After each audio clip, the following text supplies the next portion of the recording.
Let us create a horizontal vector A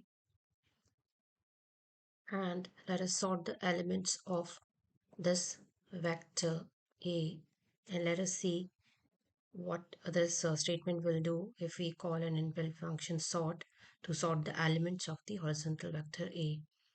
So after executing, we found that the elements has been sorted and the sorting has been done in ascending order.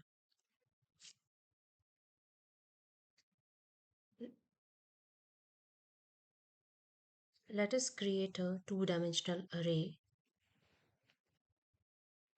M, and let us see how the sort will work for this two-dimensional array.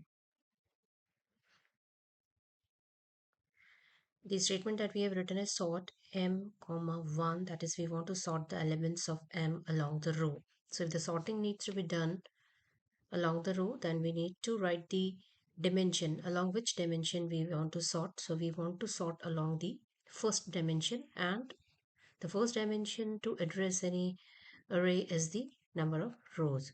So when we have written this statement, basically we are doing sorting along the row, that is denoted by the value 1. So let's see what we get. Okay, so we got the result and we've done a sorting along the row. Suppose we want to sort the elements of this two-dimensional array M along the column, then we need to mention the dimension along which we want to sort. So we want to do the sorting in ascending order, column through the column. So we need to write here the statement is sort M comma the second dimension indicates a number of column, so that is the 2. So when we execute this, we'll be doing the sorting along the column for this two-dimensional array M, and we can see all the results has been stored in the workspace. So whatever statement you are typing are also coming in your command history.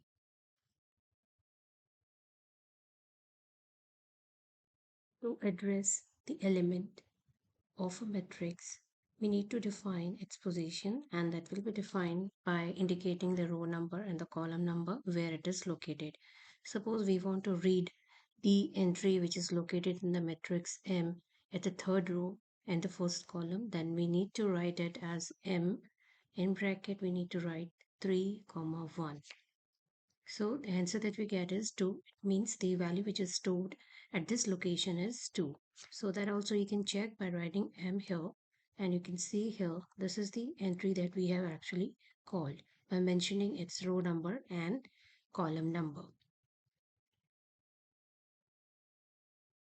We now wish to make a matrix B which will be using the values stored in the matrix M, and we want to make the matrix B with the values which will be taken from M is from the second row up to the third column. So after that you need to put a comma. So 2 to 3 indicates that start from row number 2 up to the row number 3, and after comma we have written colon. That colon indicates that consider all the columns. So when we execute this, we'll be having the entries stored in the matrix B, and we can see that that's what we wanted to read here from the second row and the third column of the matrix B. So all these values we have got in the matrix B. Now create a matrix A, capital A denoted by capital A, of the size 4 cross 7, where we are defining the entries of the first row by again creating a vector. Then we are calling the ones that we've already discussed in the last video, that is having the number of rows is 1 and number of columns is 7. And here we have defined the third row, which will be starting value 1 with increment of 2, then the last value will be 14. The fourth row is consisting of again 7 values, and the values will be zeros, that is it will be a vector 0 vector which will be having the size 1 cross 7. So here we are creating a 4 cross 7 matrix. So let's execute and see what we get. So this you can see that the first row that we have created is 10 colon minus 1 colon 4. So this is basically a vector we have created here. The starting value is 10, that is this one. The final value will be 4, that is this one. And in between these two, we have the values with the increment of minus 1 or the step of minus 1, step size of minus 1. So we are writing this values like this.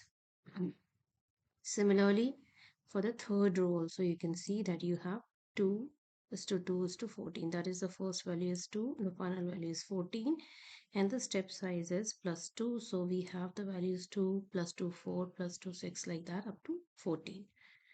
The last row is zeros, so that is all the values are zeros. The second row is of ones, so we have all the values ones. This is also the way that you can create a matrix. Now suppose we have a vector C with the 4 elements and we have defined the 4 elements as 1 colon 4. So when we write 1 colon 4, then it will be a vector, row vector with the default increment of plus 1. If we are not mentioning the increment, then it will be taking by default increment of 1. So let us see what we get. So we get 1, 2, 3, 4, where the first value is 1, which is here we have written first value 1, that is the initial value. The final value is 4, that has been displayed here as 4. In between, although we have not mentioned any increment here, we could have mentioned whatever increment we wanted, but right now we have not taken any increment and we are considering only the default one. So it is the default is plus 1. So every time we'll be getting the value 1 plus 1 is 2, 2 plus 1 is 3, like that. Now we wish to add 6 more elements to this vector and starting with the fifth one. So in order to do that, we'll be writing the statement.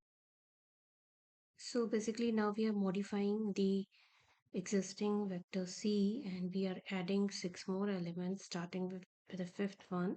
So this is how we want to write it and we want to create a default increment of 5 in between the values where the value new value that will be adding will be the 10 and the last value that will be added will be the 35. So let us execute this one and see whether we got this or not. So 1 2 3 4 is the values that we already had, but we have added 6 more values after this last value. These values are, the starting one is 10, which we have mentioned here.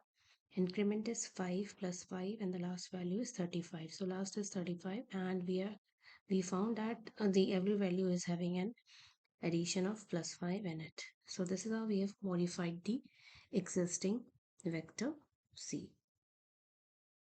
Similar way we can add the elements to the matrix. Suppose we have a matrix D 2 cross 4 size and with these entries and let's execute this one. So now we wish to add one more row to it and in order to do that, let us see how we can do that. So we'll be writing here,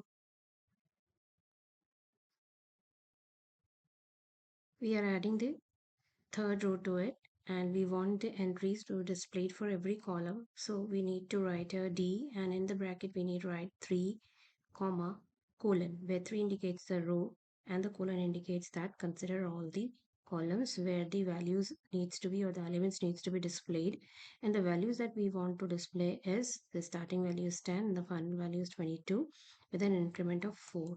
So the D matrix will be modified with the addition of this third row. So this is how we'll be getting the answer, that is the third row will be added to the already defined D. So this is now the modified D in which we have the third row added now. In order to eliminate the entries of the matrix or an array or a vector, we need to mention the position where those elements are located and then we'll be replacing that by an empty square bracket. So here what we are doing by this statement, we are actually deleting the entries of the matrix D that we have just created, a modified matrix D, and we want to eliminate the entries which are stored up to second, from the second column up to the fourth column, and these all entries we wish to delete from the second column to the fourth column. So when we write in this way, we get only the first column, because if you look at the statement, what we have written is d colon comma 2 colon 4, that is, consider all the rows and consider the column number 2, 3 and 4 and replace them by and or delete their entries. So for that we need to write an empty square bracket. So this will delete all the three columns and will be left with this modified value of d. So every time we are modifying the value of d and we are executing this, here on the workspace you can see that your value gets overwritten in this d. Now this is 3 cross 1 size matrix. Earlier its size was 3 cross 4. Right? So this will be overwritten by this variable now. So this is the new value of the variable that is stored in this, and you can double click on this in order to see what is there stored in this particular variable.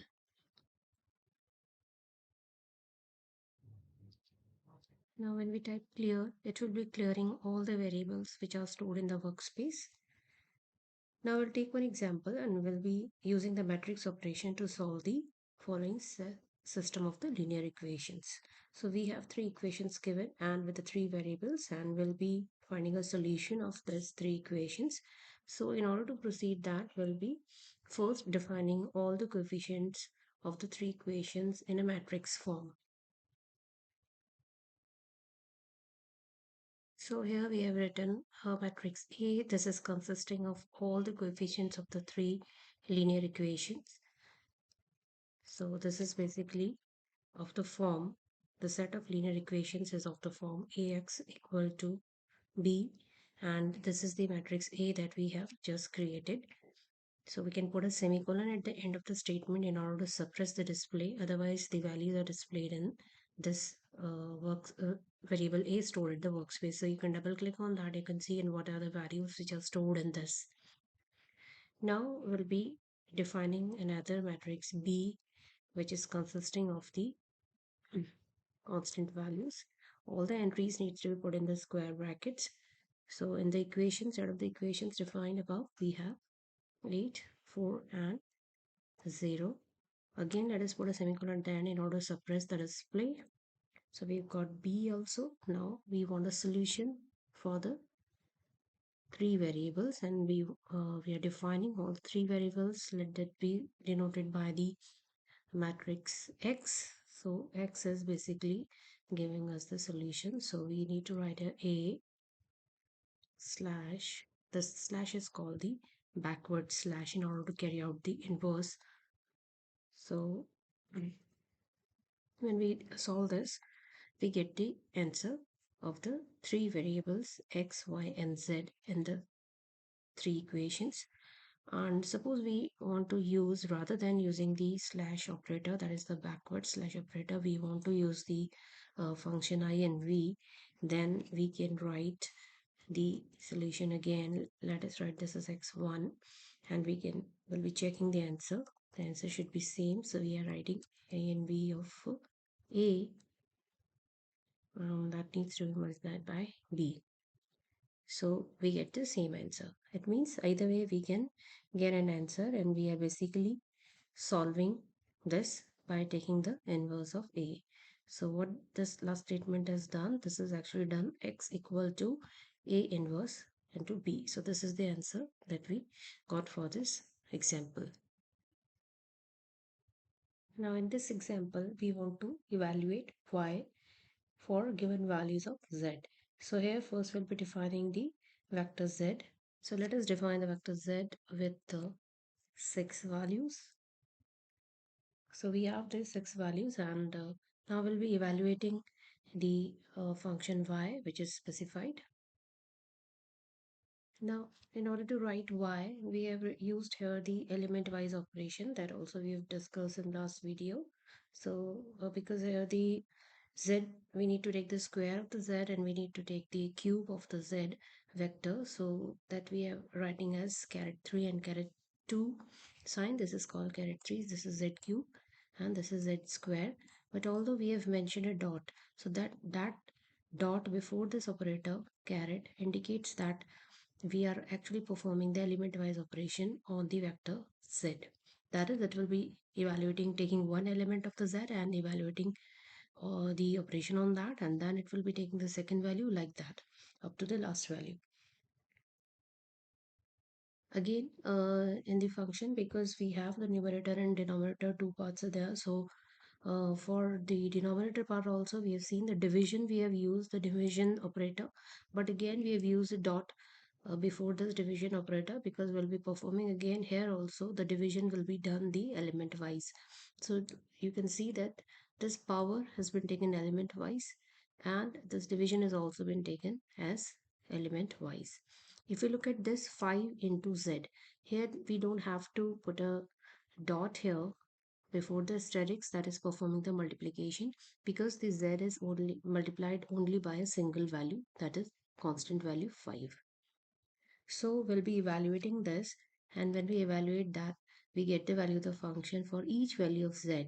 So it means that corresponding to z equal to 1, the first value that we get for y is -1, like that. Similarly, for the last value 11, which is z equal to 11, we get the answer for y as 2.9241. Now let's see the next example. We want to evaluate y1 equal to cos of x. Now in order to solve this, first we need to define the vector x, because if we directly evaluate it, then we'll be having an error of undefined variable x. So first we need to define x in order to solve this. So let us define x as 0 to pi with an increment of pi by 6, where pi is an inbuilt keyword that we are calling. So if we evaluate this, we get the values of x displayed, and now we can evaluate utilizing the cursor keys up and down. I'm using it directly. So I can write here y1 is cos of x, because the cos x I have already defined. So now I'll be able to evaluate this statement. So when I evaluate this, I get the answer for y1 equal to cos of x.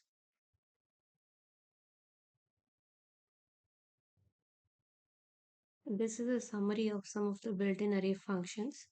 Mean of A. If we want to calculate the mean values of the elements which are stored in the vector A, then we can call inbuilt function mean to evaluate this. Suppose the vector A is defined as the entries 5, 9, 2, and 4, and we want to calculate mean of A. So we'll be writing mean of A at the prompt, and that will give us the answer 5.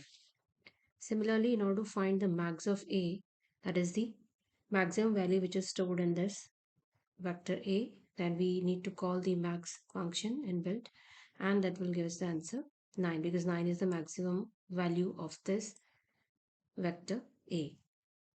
Similarly, min of A will be evaluating the smallest element stored in the vector A. So if we look at the smallest element, the answer we must get must be equal to 2. So when we evaluate the min of A, then we have the answer 2. Similarly, to find the sum of A, that will be giving us the sum of the elements of the vector A. So the sum comes out to be 20. Median A function can be called to evaluate the median of the vector A, and when we call this median, we get the answer 4.5. STD of A evaluates the standard deviation of the elements of the vector stored in A. So this gives us answer 2.9439. Similarly, in order to find the determinant of a square matrix A, first we need to define the square matrix A. So let the square matrix be defined as denoted here. 2, 4, 3, 5 are the entries of this matrix A, and to find the determinant, we are calling the inbuilt function det of A. The answer is -2. To find the scalar, the dot product of the two vectors A and B, first we'll be defining the vectors A and B, and then we'll be calling the inbuilt function dot, which will be evaluated on the vectors A and B. So the answer is 26, dot A comma B. Similarly, the cross product of the two vectors A and B will be evaluated by calling the inbuilt function cross A comma B. We'll be defining the vectors A and B and evaluating the cross A comma B to get the answer of the cross product.